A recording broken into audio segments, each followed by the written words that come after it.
Sziasztok! Megnézzük, hogy az ex, a régen szeretett személlyel mi a helyzet most, mit lehet róla tudni, hogy van, akar-e tőletek valamit, jönni fog-e felétek.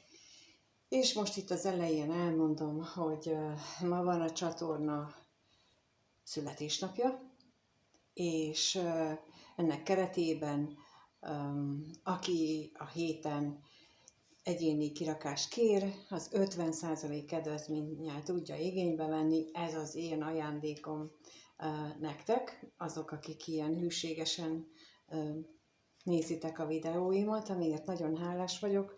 Úgyhogy ezt most így az előjáróban elmondom.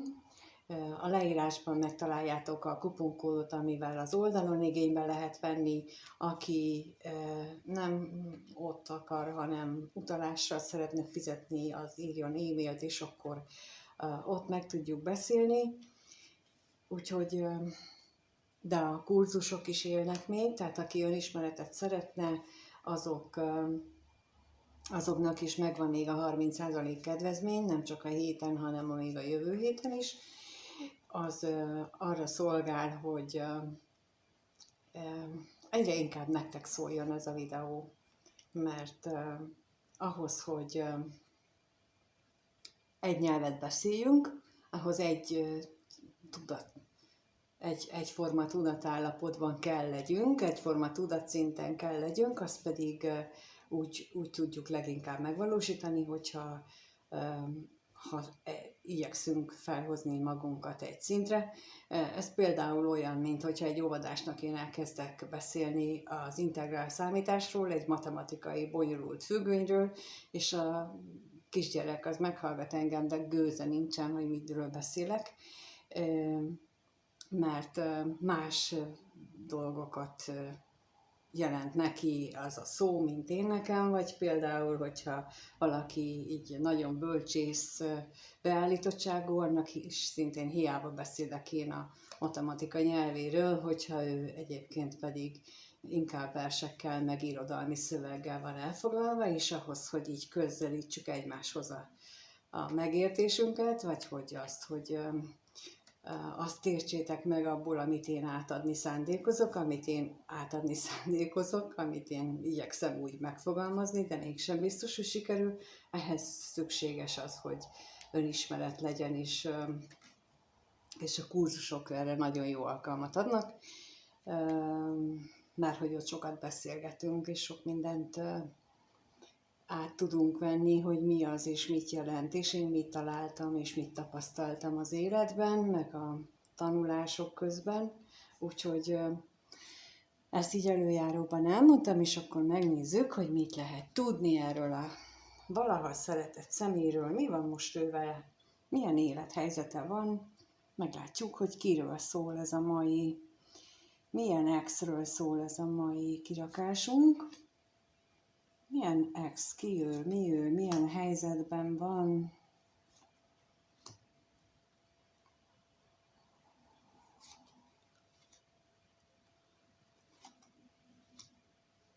Ez egy olyan ex, aki nem adta még fel a reményt egy szeretett nővel kapcsolatban. Hogy most ti vagytok-e a szeretett nő, ezt még nem tudom, de majd mindjárt rákérdezünk.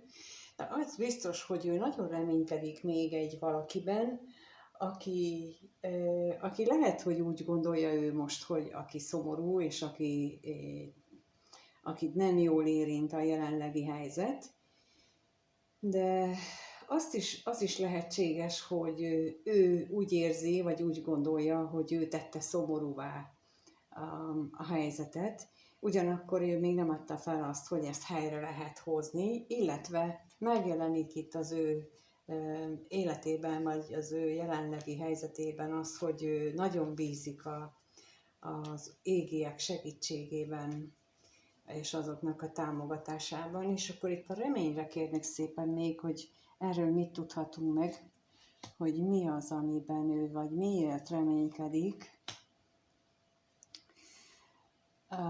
Még egyet kérek, igen.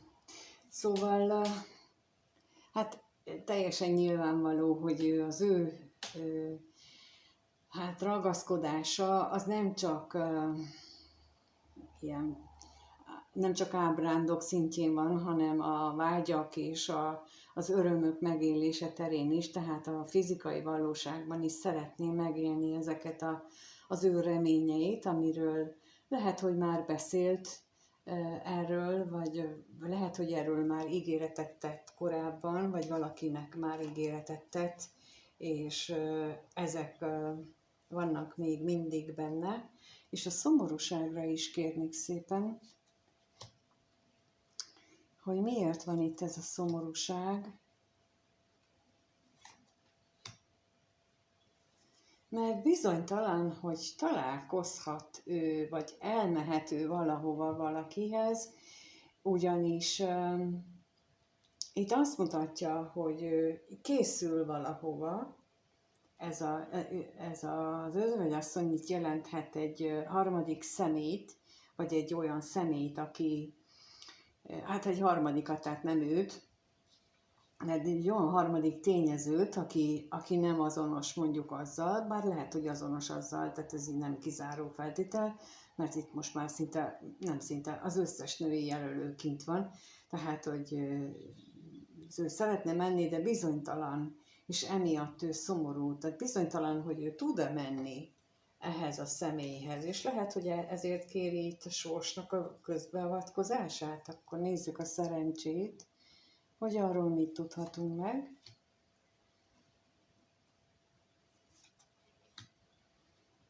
Hát ő úgy gondolja, hogy nagyon fontos lenne a szerencse, hogy kitartson mellette, vagy hogy mellé szegődjön, vagy az égiek, a sorsnak a támogatása. Úgyhogy ez a személy, ez most pillanatnyilag így éli meg az életét, és lehet, hogy ez a jelenlegi társa, vagy lehet, hogy ti vagytok, de egyelőre ezt nem tudtuk meg, hogy kiről van szó. Viszont most megkérdezzük azt, hogy rólatok szól-e. Tehát mi az, amit ez az ex veled kapcsolatban gondol? Ebből azért szerintem ki fog derülni, hogy ő hogy viszonyul hozzá. Tehát mit gondol ez az ex a néző iránt? Milyen gondolatok vannak benne a nézővel kapcsolatban? Erre kérnénk szépen.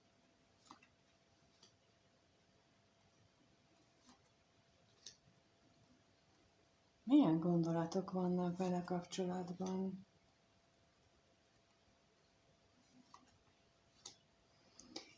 Hát itt két eset lehetséges, hogy néhányan közületek már voltatok kapcsolatban, és akkor megjelentek az ő gondolataiban, mint a szeretett nő, mint az a nő, aki számára a tökéletességet testesíti meg, a nagyon tökéletességet, a nagyon nagy őt, mondjuk így. És másik esetben pedig azt jelenti, hogy amikor rátok gondol, akkor azt gondolja, hogy veletek lenne mégiscsak a legjobb kapcsolat, amit ő párkapcsolatként el tud képzelni. És az is látszik viszont, hogy a gondolataiban, és itt már mindegy, hogy múlt beli kapcsolatról, vagy a reményei szerinti kapcsolatról van szó, az is látszik, hogy ő úgy gondol rátok, hogy állandóan közbe jön valami, állandóan megakadályozza ezt a kettőtök között lévő kapcsolatnak a beteljesülését, és akkor itt kérném szépen a bosszúságra, hogy mit tudhatunk meg a bosszúságról.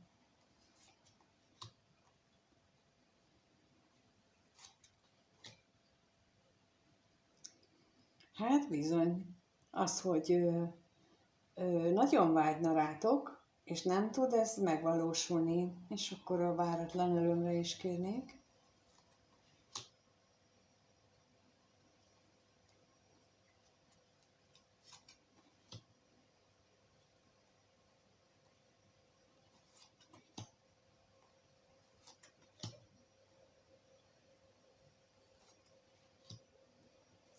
Mert amikor lehetőség adódik arra, hogy találkozzatok, vagy megbeszéltek valami találkozót, akkor mindig történik valami olyan harmadik személy, és akkor itt megint megjelenik ez a jelölő, egy olyan harmadik tényező közbeavatkozása, ami igazság szerint ami megakadályozza az, hogy létrejöjjön köztetek a találkozó, ami miatt ő ezt a bosszúságot megéli, ami miatt ő kevésnek érzi azt, amit ő kap, amit ő szeretne tőled, amit szeretne veled megtapasztalni. És akkor a házasságra is kérnénk szépen, hogy ez itt most mit tudhatunk meg róla bővebbet, mit gondol ő, miért van itt ez a házasság.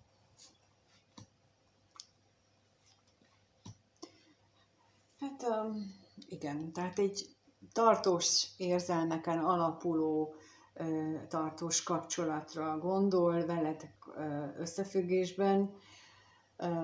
Itt most már inkább arra érzek utalást, hogy az a jövőbeli vágyaira, reményeire utal, és nem egy múltbeli eseményre. De az is látom, hogy nem vagytok ugye együtt, azért is ex, és hogy a kísérletei, vagy az ő ötletelgetései, amivel ő esetleg próbálkozik, hogy visszaszerezzen téged, vagy lehet, hogy ez még csak az ő fejében játszódik le, de minden esetre nagyon ott van az ő fejében ez az egész veled kapcsolatos dolog. Ez mindig valahogy létrefut, és nem tud megvalósulni egyelőre. Na de akkor hát megkérdezzük azért, hogy mit érez még, milyen érzések vannak benne veled kapcsolatosan, bár itt az összes érzelmi lap kijött, és ez nagyon-nagyon pozitív. Tehát mit érez még ez a személy irántad? Mondjuk ezen kívül, hogy szeret. Milyen érzések kavarognak benne veled kapcsolatban? Milyen érzések vannak benne veled kapcsolatban? Milyen érzései vannak ennek az exnek a nézővel kapcsolatban? Hát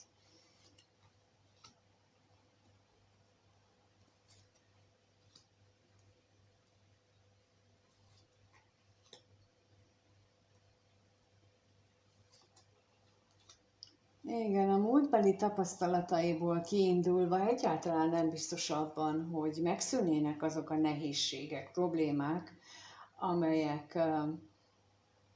amelyek a múltban akadályoztak benneteket. Annak ellenére, hogy elképesztően nagy vágyakkal van ő irántad, és ez megint megjelenik, de olyan, mintha ő nem tudná azokon a régi problémákon, még nem állna készen azon felülemelkedni. De akkor itt a bíróra kérnék szépen, hogy mi ez a bizonytalanság, miért van ő benne ez.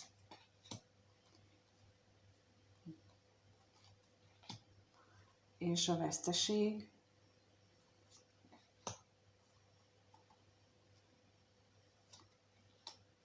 Egyes esetekben arról lehet szó, hogy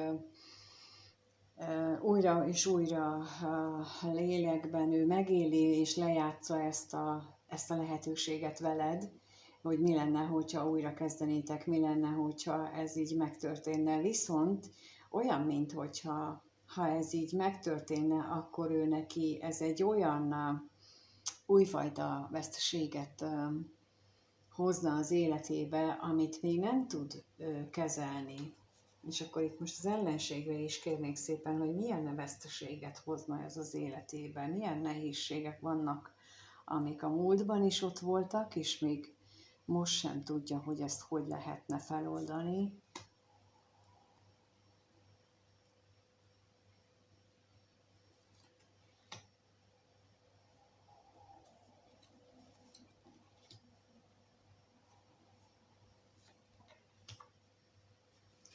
Egyes esetekben lehet szó arról, hogy anyagi különbségek vannak köztetek, illetve hogy ő nem látja biztosítottnak az anyagi hátteret a kettőtök között, illetve a közös életetekben. És ez az, amit ő nehézségként, illetve akadályként él meg. És akkor az ajándékra is kérnék szépen.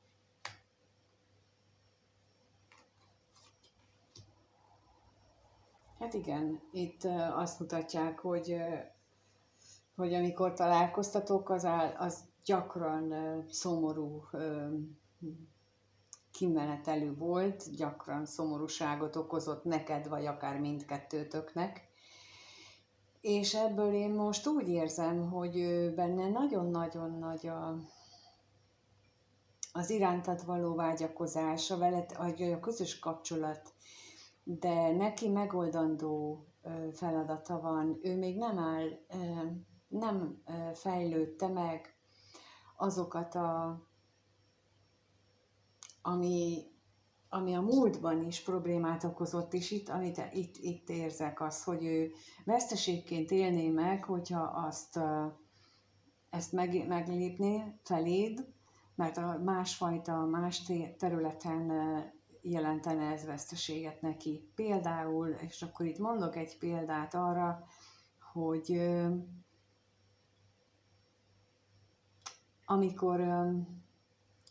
amikor kishitű az ember, vagy amikor úgy érzi, hogy ő nem elég jó valakihez, és ez is kishitűséghez is kapcsolódik, akkor az egy gyermekkorban elszenvedett sérülés eredménye is lehet, és ezen ő nem bírja túltenni magát,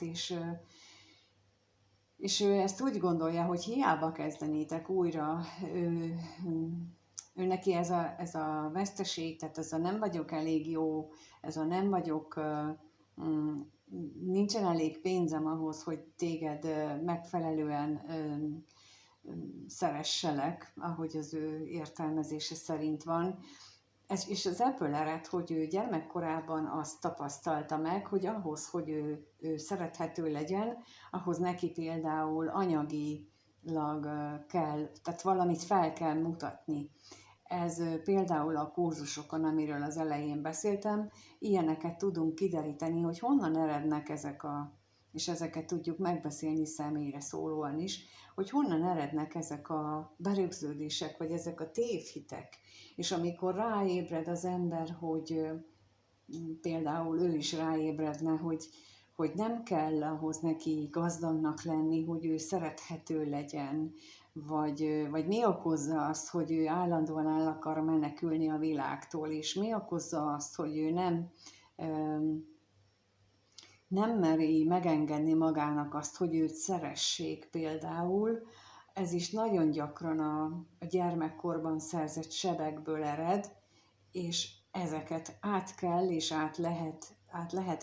kell és gondolni ahhoz, hogy aztán feloldódjanak bennünk, és aztán utána újra új nyitányt lehessen kezdeni az életben, és én ilyenben igyekszem segíteni, de őnek is például ilyen problémája van, ilyen miatt van ez a jelenlegi helyzet, hogy szinte megőrül attól, hogy ő mennyire szeretné, reménykedik, vágyik arra, hogy veled ezt megélje, de egyszerűen le van blokkolva, és le van kötözve, úgymond, és ezt nem tudja megélni azért, mert ezek a régi sebek, sérülések, ezek uralják az életét, és mindaddig, ameddig nem tudja, hogy ezek uralják, mert nem tudjuk, ameddig nem kerülünk ilyen szituációba, már mint olyan szituációba, hogy van, aki erre felhívja a figyelmünket, hogy te most mit beszélsz és mit mondasz, addig ezen ő nem is tud túllépni. Úgyhogy a gyávaságnak nagyon sokszor ez a háttere. És ő lehet, hogy ezért például ilyesmit mutat, vagy ilyesmit látunk tőle, pedig valójában csak ennyi a problémája, hogy ő neki gyerekkorában olyan tapasztalatai voltak, amiből ő ezt vonta le. És az nem azt jelenti, hogy úgy is volt, csak hogy ő ezt mondta le, és mindenki így keletkeznek a gyermekkori sérülések, hogy a gyermeki eszünkkel levonunk valamit, vagy kitalálunk valamit, és akkor azt úgymond bevéssük magunkba, és ezt nevezi a pszichológia a sorskönyvünknek, és azt 7 éves korunkig megírjuk ezt a sorskönyvet, és utána szépen leírjuk az életünket ennek a sorskönyvnek a előírásai szerint, és na ezt is például fel lehet oldani. Na de akkor megnézzük azt, hogy mihez kezd ez az ember, legyen az férfi vagy nő, mindegy. Tehát mihez kezd ez az X? A néző szempontjából fog-e közeledni a következő néhány napban, egy hétben, a néző felé ez az X, ez a régi szerelem fog-e közeledni, fog-e nyitni, fog-e tenni bármit is.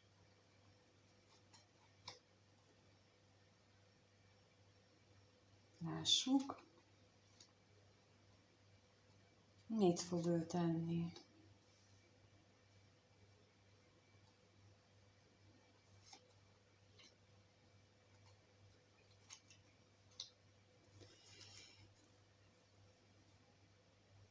Hát úgy látszik,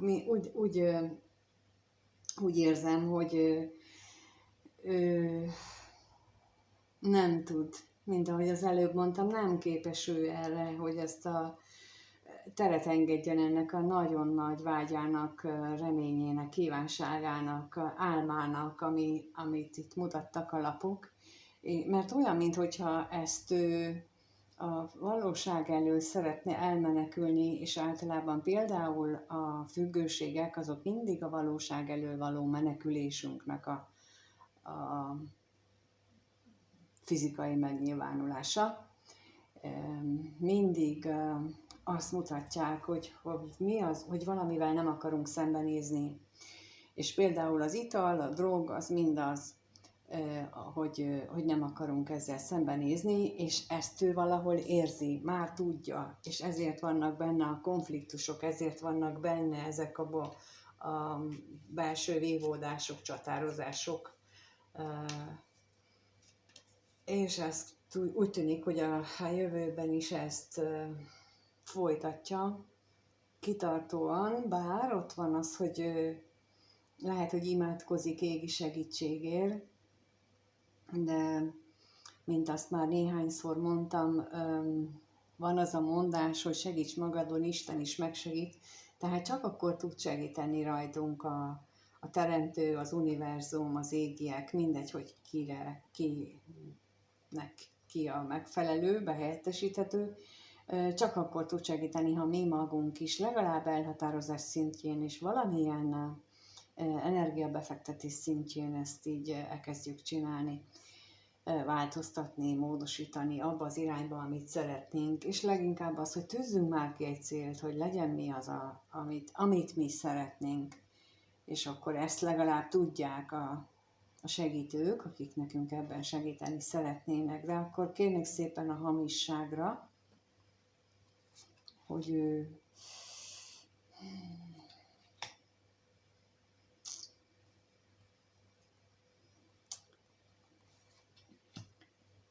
reménytelve sokat gondol arra a kapcsolatra, nagyon sokat gondol, és ugye ez megint csak úgy összefügg, amit ezzel mondtam, hogy hiába gondol rá, a felmerülő akadályok elől lehet, hogy elmenekül, és a bosszúságra is kérek.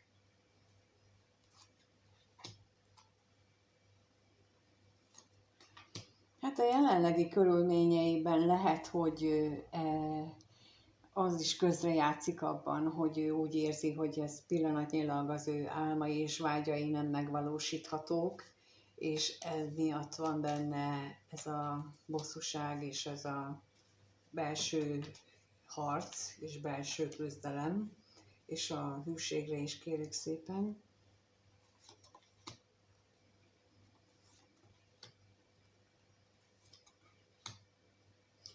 Viszont olyan, minthogyha ennek a kitartó imának, most én nem is tudom, miért érzem ebből az imát, de a kitartó imának mégiscsak lesz következménye, mint hogyha itt ezek az akadályok valahogy elkezdenének így feloldódni, megváltozni, és ezek így talán hozzásegítik, nem a következő rövid időszakban. Abban nem látok a jelenlegihez képest jelentős változást, hogy valami történni fog, valami konkrét, kézzelfogható eredmény lesz, de az utána következő időszakban talán megnyilvánul majd ez, ami egyelőre még az energiák szintjén mutatkozik. Köszönöm szépen, hogyha itt voltál és megnézted. Köszönöm, hogyha megírod a véleményedet. Ne felejtsd el, hogy még a héten akkor 50%-os egyéni kirakási kedvezmény van, és mindenkinek minden jót kívánok. Sziasztok!